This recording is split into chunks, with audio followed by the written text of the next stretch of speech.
कुछ लोगों ने जिस तरह से इस देश को एक मजाक बना दिया था, तो इस तरह की वारदातें फिर से ना हो इस देश में। एक देशभक्ति की और देश प्रेम की भावना से ये फिल्म बनी है, और हमारा जो ग्लोरियस पास्ट है और वेरी इनग्लोरियस चीज़ें उसमें जो हुई है उसको दर्शाती हुई एक फिल्म है।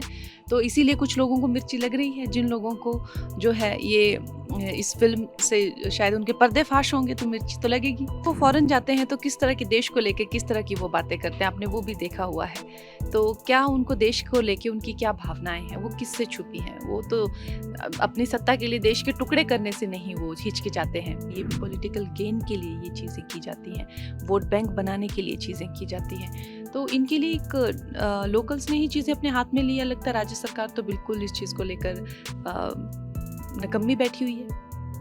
अपनी आने वाली फिल्म इमरजेंसी के विरोधियों पर निशाना साधते हुए बीजेपी सांसद कंगना रनौत ने कहा कि हमारी फिल्म देशभक्ति और संविधान को लेकर बनाई गई फिल्म है। कुछ लोगों ने इस देश का मजाक बना दिया था, तो इस तरह की वारदातें देश में फिर से ना हो। एक देशभक्ति और देश प्रेम की भावना से ये फिल्म बनी है और हम सबको इस फिल्म पर बहुत गर्व है। भारत का अतीत शानदार रहा है, लेकिन देश में जो अपमानपूर्ण चीजें हुई है उसको ये फिल्म दर्शाती है, इसलिए कुछ लोगों को मिर्ची लग रही है। वहीं बीजेपी सांसद कंगना रनौत ने आगे क्या कुछ कहा, देखिए वीडियो। उम्मीद यही है कि जो हमारी फ़िल्म संविधान को लेकर एक फ़िल्म बनाई है, देशभक्ति को लेकर एक फ़िल्म बनाई है, और कुछ लोगों ने जिस तरह से इस देश को एक मज़ाक बना दिया था, तो इस तरह की वारदातें फिर से ना हो इस देश में। एक देशभक्ति की और देश प्रेम की भावना से ये फ़िल्म बनी है, और हम सब बहुत प्राउड हैं इस फ़िल्म पे। और हमारा जो ग्लोरियस पास्ट है और वेरी इनग्लोरियस चीज़ें उसमें जो हुई है, उसको दर्शाती हुई एक फ़िल्म है।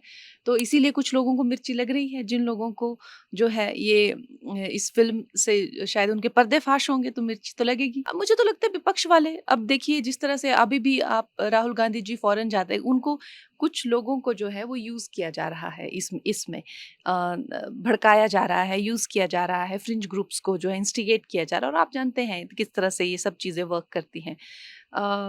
तो अभी भी वो फ़ॉरेन जाते हैं तो किस तरह के देश को लेके किस तरह की वो बातें करते हैं, आपने वो भी देखा हुआ है।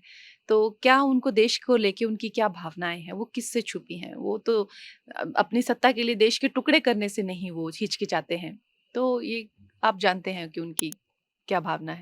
हमारे देश में जो क्राइसिस है, जो मैंने हमेशा से ही कहा है कि जो रिफ्यूजीज़ का जो इन्फिल्ट्रेशन है, जो बाहर से जो लोग आते हैं, और अगर आपको किसी देश की नागरिकता चाहिए या आपको किसी तरह का आइडेंटिटी चाहिए, तो आप बनवा सकते हैं। लेकिन मैं भी जानती हूँ यहाँ पे लोग जो हैं फेक नाम यूज़ करके, फेक जो है गलत दूसरे धर्म के नामों पर जो है व्यवसाय चलाकर जो है, और जिस तरह से लोकल्स की जो सिक्योरिटी को भी हार्म है, उनकी जो है पूरे जो प्रदेश है, उसके लिए ये एक बहुत बड़ा चैलेंज बन गया है। और इन इन चीज़ों को आप जानते हैं, ये भी पॉलिटिकल गेन के लिए ये चीज़ें की जाती हैं, वोट बैंक बनाने के लिए चीज़ें की जाती हैं। तो इनके लिए एक लोकल्स ने ही चीज़ें अपने हाथ में लिया। लगता है राज्य सरकार तो बिल्कुल इस चीज़ को लेकर निकम्मी बैठी हुई है।